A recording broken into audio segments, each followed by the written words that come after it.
Hey everyone, thanks for tuning in again. MapleStory has different versions all over the world and no two versions are the same.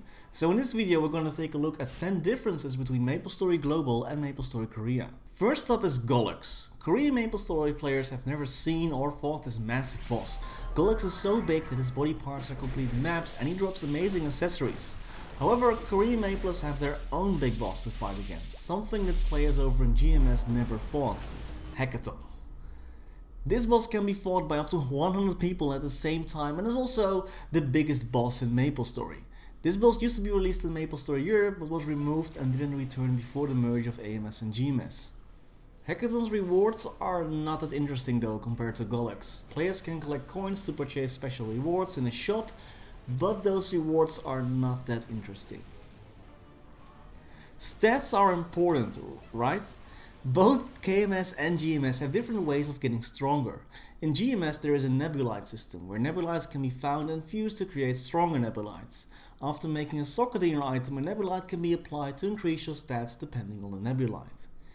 In KMS however, there is something else. There is something called additional stats. This means that items can have more stats than their original stats. I mean, it's called additional stats for a reason.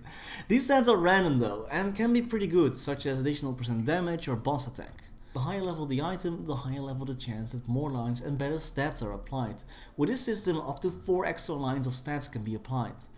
As you might notice from this video, I'm showing you my equipment in GMS. This is because before the merge, AMS also had these bonus stats.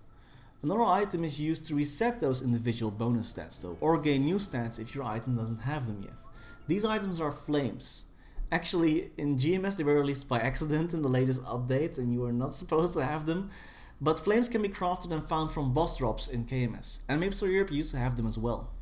You think MapleStory has too many classes? Did you know that Korean MapleStory is missing like 5 classes? Beast Tamer, Jet, Dragon Warrior, they're all not available in KMS. The Space Pirate or its counterpart Dragon Warrior and the Beast Tamer Chase were all developed outside of Korea and never released in Korea. Which is a shame though, because all 3 classes are a lot of fun to play, and even though they're not the strongest around. If you're sharp, you might have noticed I left out 2 classes, which of course are the Sengoku classes Hayato and Kana. KMS has no Sengoku content whatsoever. So the town with the name that is way too hard to pronounce, even the Ramaru boss, are not released. It's a shame though, because Kana Anarchian skill that increases the spawn rate of monsters is one of the best skills in the game for boosting your training speed. Hayato is pretty cool and flashy as well. Both characters have a very unique playing styles and skill graphics, so it's quite a shame that KMS doesn't have them. So all content that's not developed for MapleStory Korea also is not released in MapleStory Korea. Like Sengoku, Jet and Beast Tamer, but it also includes a lot of towns and training spots like Sipangu or the Mushroom Shrine, New Leaf City, Malaysia, Singapore, Showa, etc. So also no ghost ship in Singapore to farm those mesos, or alien corridor in NLC, or players can't get those super awesome potions from NLC. I'm actually quite grateful that we in GMS do get all that content though, because it is pretty good and pretty interesting. But there also are 2 things that I really like about KMS, and I think that GMS should have them as well. First of all cash items that are bought in the cash shop in KMS do not expire after 90 days. They're all permanent, so nothing disappears. So not that you log in after a while and you're like, oh, all my cash shop equipment is gone, I look like shit. Nope, if you buy it, you own it forever. And second, you can trade cash items. And I'm not talking about the cash item trade option that GMS also has. No, you can trade cash items in shops and sell them for mesos. So cubes, scissors, etc. everything can be sold for mesos. But it's actually pretty cool because I think this also nullifies a lot of the pay to win issues that the game has. So for example, everyone can get cubes as long as they grind mesos, which is I think pretty cool.